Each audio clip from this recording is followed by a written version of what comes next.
Good morning. It is July the 18th of 2021. I hope you had a great week and are looking forward to another great week this week. One of the things that I was thinking about this past week was connection. At least for me, one of the things that this pandemic has pointed out due to the isolation of most of us was the importance of connection. We were unable to meet in person for several months, and as a result of that, we didn't get to see each other for several months. And then when we were allowed to come back, it was with a small group and then a little bit larger group, and now finally we're all able to get back together without any restrictions, but just a suggestion that those individuals who have not been fully vaccinated to wear a mask. But anyway, the vast majority of the restrictions have been lifted, and so we're able to get back together. But at least for the Sunday morning assembly, we have not reached the level of attendance that we had before the pandemic.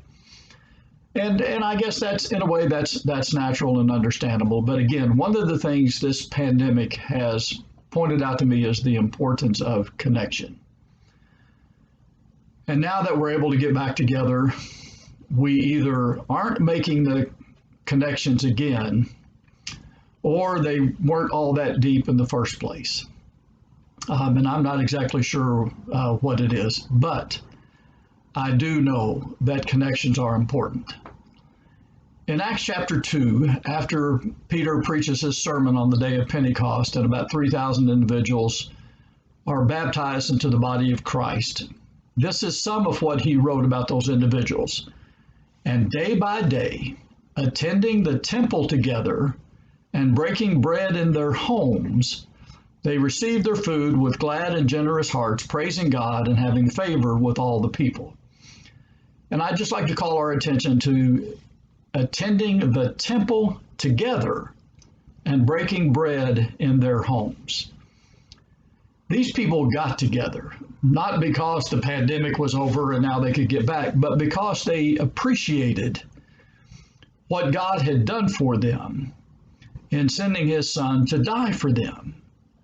And they acknowledged their belief that Jesus was the Christ and were baptized for the remission of their sins into the body of Christ. And they appreciated that. They enjoyed that. They were grateful. They were happy. They were thankful. And so they got together. They got together in the temple. They got together in one another's homes. They got to know one another. They shared a common bond, their belief that Jesus was the Christ, and their desire to serve him because of the gratitude they felt toward God and toward Jesus.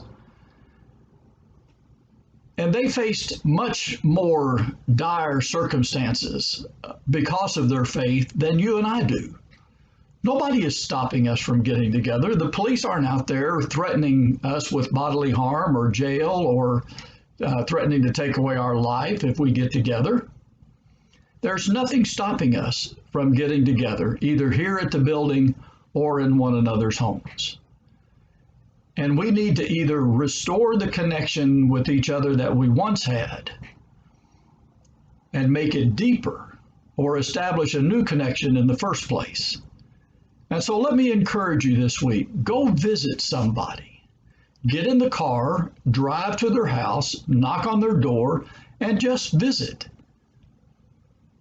And it doesn't really matter if you go in and have an hour-long conversation or if you just stand out on the front porch and say, hey, it's good to see you. I haven't seen you in a long time and I've missed seeing you.